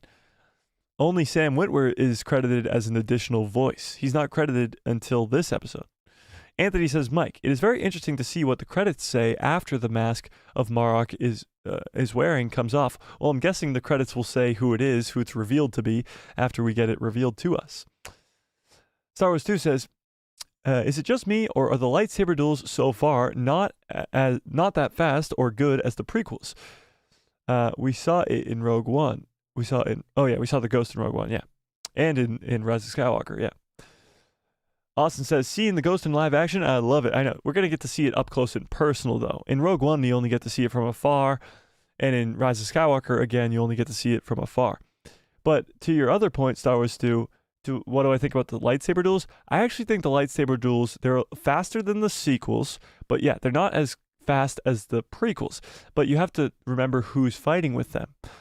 They're not trained Jedi Masters who've been training their entire lives. Obi-Wan versus Anakin is them two have been training their entire lives and really know each other's next moves. It's so fast, it's so quick. It's Sabine versus Shin so far, which is slow and methodical. It's still a lot faster than the sequel ones, but it's slow and methodical. And then Ahsoka versus the Inquisitor is even faster than that.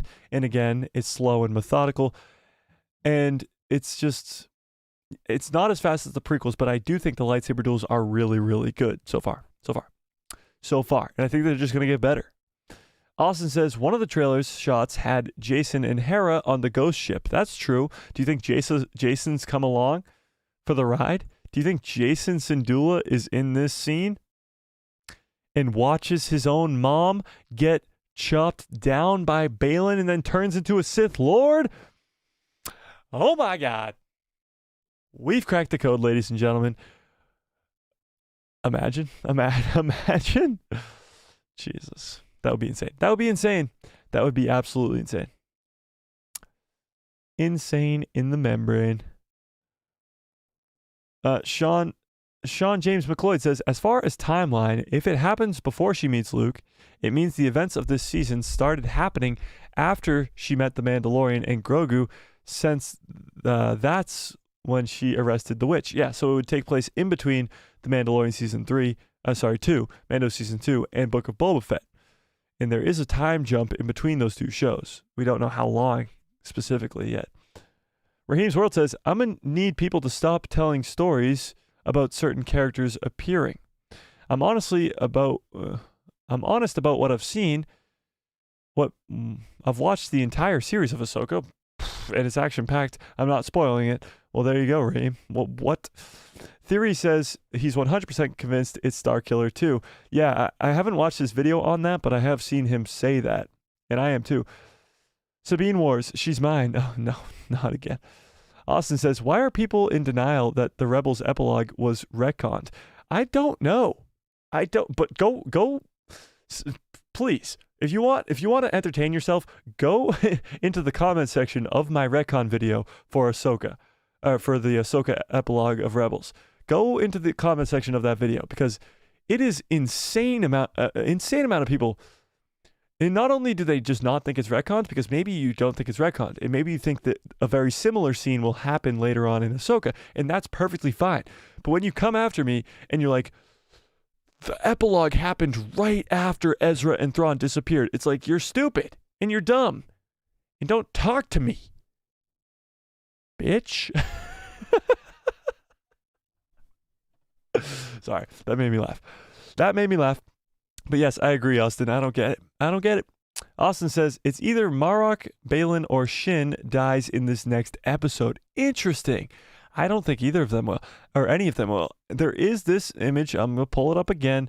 Shout out to Tony. I know he was in here early. I don't know. Tony, you still in here? Tony found this image right here of a possible dead body in the next episode of Ahsoka. Let's pull this up. Boom, right here. So this is Balin versus Ahsoka, of course. And we've seen this in many trailers. And there's a dead body right here behind. Now, it does look like Shin. If we can zoom in a little bit here. Does look like Shin. We talked about this a little bit on Tuesday's stream. It does kind of look like it has blonde hair. It does kind of look like Shin's body. So is that a dead body of Shin, or is she just knocked out? What's going on here? We don't really know. But it is possible that somebody does die in this next episode. And this is supposed to be, if there is a time jump, episode 4 is the last one before this time jump. So something big is going to happen in this episode. I just don't know what it is. I'm also guessing this episode is going to be like 47 to 57 minutes. It's going to be a longer episode. But yeah, I don't know. Do you guys think that's Shin? Dead body of Shin? Possibly. It is possible.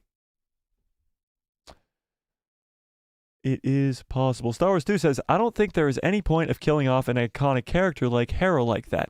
It would be disrespectful to Kanan's sacrifice. That is true. That is true. That's why I don't think Hera will die in this episode. Yeah. Yeah. They've released the runtimes. It's less than 40 minutes without credits. What? Where are you seeing this? Let's look it up. Ahsoka episode 4 runtime.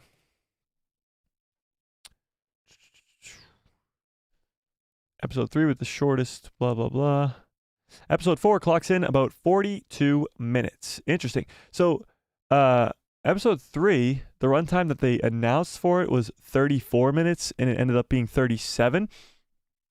And the 34 was with credits, too. So, they were off by 3 minutes with that prediction. Now, this one, they say, is approximately, let me pull it up for you guys, approximately 42 minutes.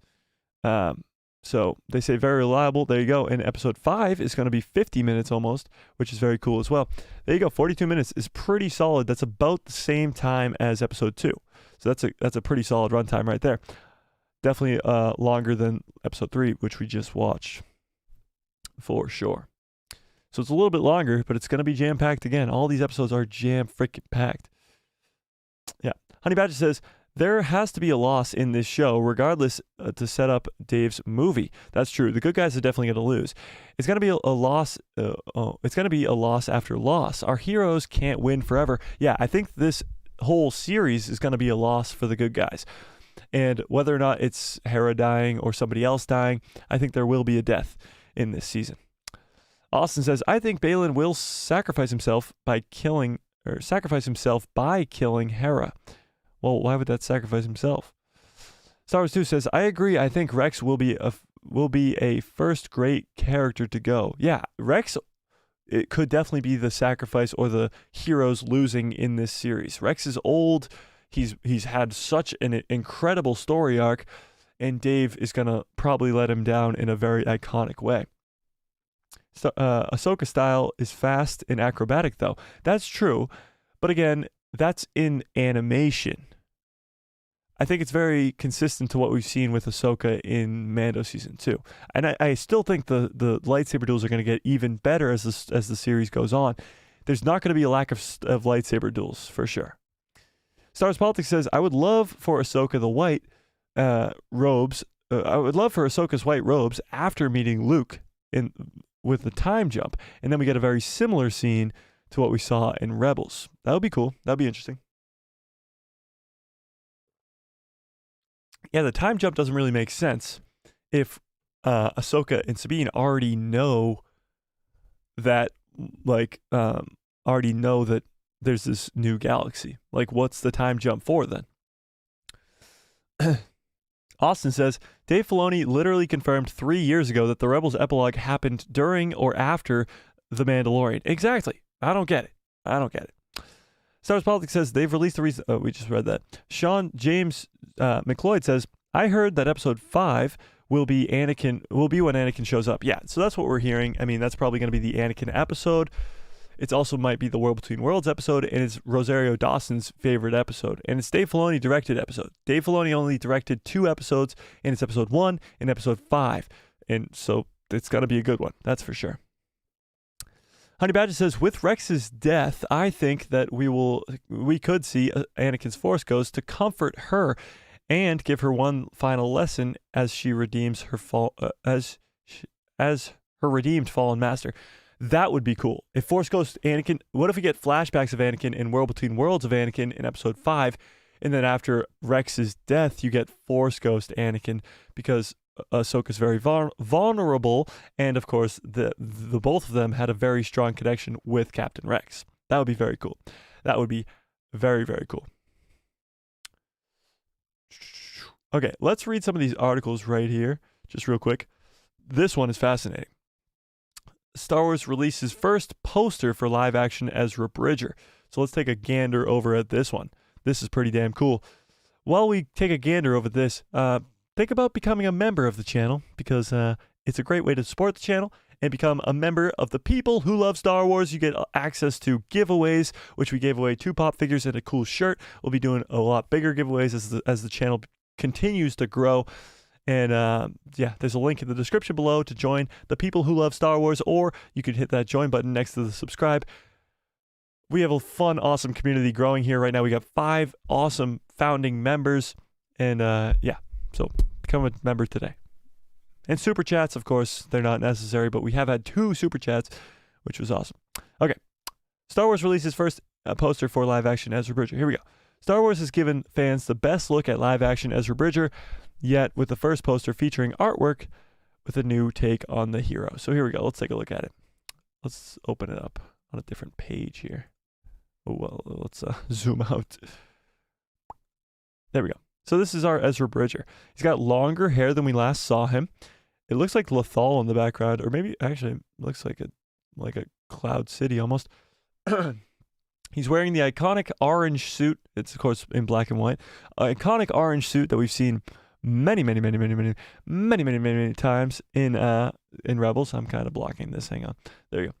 And he's got the 2 dashes across his face that he got from Rebels Season 4, I think is what he gets that. Or is it earlier on in Rebels? I forget. But he looks like Ezra. That's the biggest thing. This is Iman Esfandi. He looks great. Absolutely amazing. Oh, Raheem's World. Welcome to the people who love Star Wars. Thank you for becoming a member. You are the 6th member and a founding member of the people who love Star Wars. Welcome. You are now one of the people who love Star Wars. By the way, guys, you can't love Star Wars if you're not a member. Just kidding. But just kidding. Absolutely just kidding. But welcome, Raheem. Your support is amazing. Thank you very much. Thank you very much. You are now guaranteed access to giveaways and stuff like that. So yeah, a lot of fun. So this is Ezra. What do we think? Do we like the look? Do we like the look? Let's go back to the article. Hasbro started pre-ordering 4 Star Wars Black Series figures centering on Ezra Bridger. So there you go. You can get some Black Series figure of Ezra Bridger. And this is what got leaked. So you see he's got a lightsaber here, which is fascinating. Is that his lightsaber, though? Is that Ezra's lightsaber? The same one that Ahsoka's got? I mean, sorry, Sabine's got? Ezra's lightsaber. Let's look up Ezra's lightsaber real quick. Ezra. I can't type. Ezra Bridger's lightsaber. I want the new one. Yeah, that looks like the same one. That looks like the same one. Okay, so he gets his lightsaber back, I guess. Gets his lightsaber back from Ahsoka. I mean, from Sabine. Jesus Christ. From Sabine, I suppose. This includes the poster. Oh, wait. We get an actual look at the toy itself. This includes a poster that serves as the first piece of artwork highlighting the live-action Ezra Bridger. So it looks like he's going to be wearing the orange outfit. I mean, a lot of people kind of wished he wouldn't. But he's holding his lightsaber and a blaster, which is interesting because he's not supposed to have this lightsaber. Interesting. It's very cool. Very, very cool. Now, maybe this is from like an older version of Ezra from like Rebels or something along those lines. But it does look like, I don't know. It does look interesting. Interesting. But it's the first official look at Ezra Bridger in live action with this poster right here, which is very, very cool. Very, very cool. All right, where was I? Clips Films Melbourne. What's up, Clips? Says Jacen had brown eyes in live action, and in animated he had blue eyes, like they did to Saw Gerrera, who had blue eyes in the Clone Wars and green eyes in Rebels, and Rogue One had natural African brown eyes.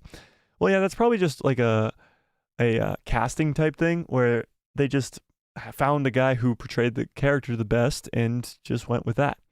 But no, I know what you mean. It's an inconsistency. Star Wars Politics says, so I've heard before Anakin's Force Ghost is not possible. Why is that again? Well, it's not impossible. It's just highly unlikely because we've never seen Anakin's Force Ghost after Episode 6. And I don't know why that is.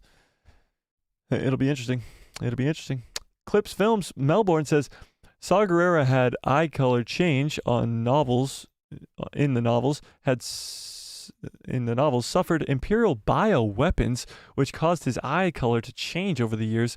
Though Lucasfilm didn't explain his eye color. What? That's crazy. I did not read that novel. That's crazy. Darth Drew says, the way this show is paced, we ain't getting Ezra until the last episode. Swallow sadness. I actually disagree. I think this is a very fast-paced show. We dove right into the story and we just kept going from here. Like, I think it's kind of been a very good pace. Again, Raheem's World, welcome to the people who love Star Wars. Thank you again for your endless support. Melbourne says, I hope we don't get Ezra's brown eyes in live action. I would be mad. Well, what color does he have in animation? Blue eyes? Yeah, maybe it's blue eyes. I don't know. I don't know. Austin says, maybe we'll see Ahsoka entering the Jedi Temple and she knows she can't save him. Anakin, you're talking about? The World Between Worlds? I'm confused. Honey Badger says, I'm just curious to see how Ezra will act. I know. Will he be a good guy? Will he be a bad guy? Will he be a gray Jedi by the time we meet him? Or completely light side or completely dark side? I know. That's the biggest question mark. Will Ezra be light side or dark side? I would like the idea of Ahsoka, Ezra, and Cal are the beginning of the Gray Jedi Order, and that creates itself on all beliefs instead of just one-sided ones from the orders that came before them. That would be cool. A Gray Jedi Order would be very, very cool, and that could be what Politics was talking about with the new Jedi Order, a Gray Jedi Order in the New Beyond. There needs to be a reason that we can't get Force Ghost in canon. Can't get Anakin Force Ghost in canon. Yeah, I completely agree. I think there is a reason, and it will be explained in this show. I am so badly losing my voice right now. I can feel it. La la la la la. You pal Joe, what's up? You pal Joe says, new member, nice, welcome. Raheem's World says, thanks, and thanks, Mike. No, thank you. What are you talking about? Thank you. Purple eyes for Ezra. Does he really have purple eyes? Oh, blue eyes. Oh, okay. You're just messing with me. Okay, let's end this poll. Let's see where that poll ended at. 60% of you guys think Starkiller. 34% think it's a new character. 5% think it's a clone of Luke. And 0% think it's Ezra Bridger. Interesting. That's a cool little stat right there. It's very interesting. Very, very, very interesting. All right, let's read this other article that I had pulled up here. Where the hell did it go? What the frick? Why does it do that? Like, no, don't do that. George Lucas is trending right now. Why is that? Marok is trending. George Lucas is trending. Why is that? Why is George Lucas trending, ladies and gentlemen? Marok is trending, of course, because people want to know who the fuck this guy is. All right, let's read this other article. 4 p.m. start. Yeah, no, Joe, I'm sorry I didn't. I put it in the Discord, but yeah, join the Discord too. This is a free Discord, public Discord in the description below. The people who love Star Wars. Yeah, so it's usually at 6 p.m. That's usually when these streams are. We had to push it up. I'm busy in a little bit, so I had something to do. So I had to push it up so that we could get this stream in. I definitely wanted to stream today. It was at 4, yeah. But yeah, sorry. Let's read this other article here about Jacen Syndulla. Ahsoka showrunner had one specific request for Mary Elizabeth Winstead before filming. Here we go. Lucasfilm's Dave Filoni had a Star Wars to-do list for Ahsoka's Mary Elizabeth Winstead. Fun fact, if you guys don't know, Mary Elizabeth Winstead is married to Ewan McGregor in real life, meaning Jacen Syndulla is married to Obi-Wan Kenobi in real life. Crazy. For those who felt Ahsoka on Disney Plus requires...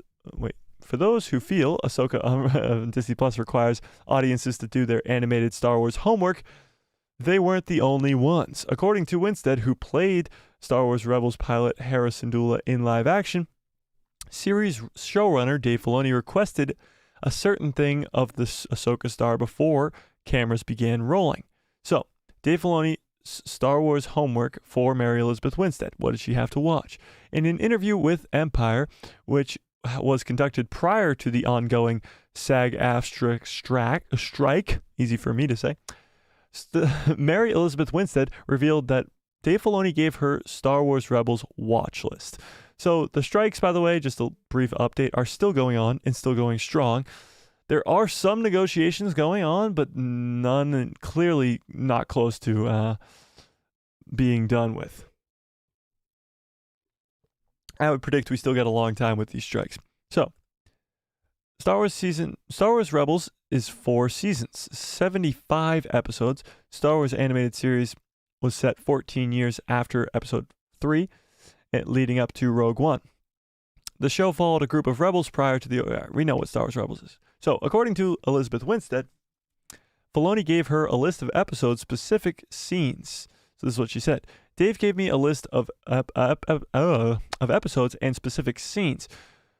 There was a lot of looking at episodes and focusing on how much she loves to fly, in the way that turned on her spirit and her energy. So, of course, we know Jacen Syndulla. She loves to fly. She's a great pilot. Blah blah blah blah blah. But Dave Filoni wanted her to really, really emphasize that point. And we have seen Hera fly the Phantom in Episode 2, but we haven't really seen her fly the Ghost much. And we will see it most likely in the next episode. So I think this is important because we're going to see a lot of Jacen Syndulla in the cockpit and see a lot of her flying around. She goes on to say, oh wait, no, this is Natasha. Natasha Liu Bordizzo, who plays Sabine Wren, also caught up with her Rebels filming. She said, I did not watch Rebels at all after we started filming. I wanted to separate the whole kind of expectations. I think it's just healthy because we're finding a different truths in live action. She says after starting filming, she didn't watch Rebels, but she did do her homework. That's for sure. Yeah. So this is what Winstead said as well. Even though it was so incredibly rare, it just felt so natural. Even though it's so incredible. What is she talking about here? Oh, with her new female, with the new female villains in her cast. I just didn't really click. It just didn't really click in my mind until we were a little bit into production. I was looking around like, oh my gosh, look at all the women. This is incredible. So obviously people have not been complaining online that Ahsoka has been all women cast, because guess why? It's a good freaking show, and it doesn't matter if it's girls or boys because it's a good freaking show. So you have Hera, you have Sabine, you have Ahsoka, you have Shin, you have Morgan Elsbeth, and nobody cares because it's a great show. You still have Balin, you still have Thrawn coming, Ezra coming, and other male characters, but it doesn't matter. It's all good. I can watch it back. There you go, Joe. Honey Badger says, I think Anakin fulfilled the Chosen One prophecy and became the father on Mortis. But my one question is, what happened to Morai? She was with Ahsoka in Mando Season 2. What happened to her? That's true. Morai is a little bit interesting. As Austin tries to start a fight in the chat. Morai is interesting because Morai was around Ahsoka a lot, but not always. She wasn't always around Ahsoka. Not in Clone Wars, not in Rebels, and not in live action. So it's not necessarily that she's always going to be there, but it is possible that we could get Morai in live action again in Ahsoka. Yeah. All right. Sadly, guys, I just looked at the time. We've gone for almost an hour and 50 minutes already, and I do have to get on out of here. You guys are the absolute best. This was an amazing stream. I mean, that episode was amazing, and I can't wait for next week's episode. But we will have a stream Saturday, of course, and we will have a stream next Tuesday. And, of course, watch out for a video maybe tomorrow, if not on Saturday morning. And yeah, go watch that video. If you guys give me a 1 into the chat if you guys have seen that video that I posted earlier today about Jacen Syndulla. If you haven't watched it, go watch it. Drop a like on that video. Drop a like on this video. And yeah, keep the love and fun going on in the Star Wars galaxy as we keep this show going on. A huge shout out to Raheem's World for becoming another member, our 6th founding member. Amazing. You're the best. He actually says right here, I love how Dave made the New Republic so arrogant, but I hate it at the same time. It really sets the stage for some awesome villain experiences. That's true. the New Republic, clearly you can tell why it fell. That's where we're at right now. You can see how the First Order came in so quickly. Honey Badger says, this was a great stream. Don't forget to listen to Starkiller versus Luke in The Force Unleashed 2. I will. I promise it sounds like Marok. Actually, Badger, you want to do me a huge favor? Send it to the Discord. Send it to the Discord so I can watch it. Yeah. All right. You guys are the absolute best. Smash a like on this video. Hit subscribe. Hit that bell so you get notified every time I post a video. Become a member today. Do all that fun stuff and all that other fun stuff. Yeah. So, Honey Badger says, it fell because Mon Mothma sucks at her job. Boom. Roasted. Rem says, Morgan is mine. There you go. Some Morgan Elspeth love. Your pal Joe says, peace, Mike. All right. And may the Force be with you. Always, always, always, always, always. This button is going to make me lose my mind. Why do they hide it every time I stream? Like, it's a necessity. The button is a necessity, ladies and gentlemen. Why is it not there? Found it. What a great stream. What a great show. You guys are the absolute best. Don't forget that. The best Star Wars community in the world is right here. Okay? Don't you forget that. Have a great rest of your evening. Have a great rest of your lives. Go watch that video I just posted earlier today. And good night, everybody. Yeah.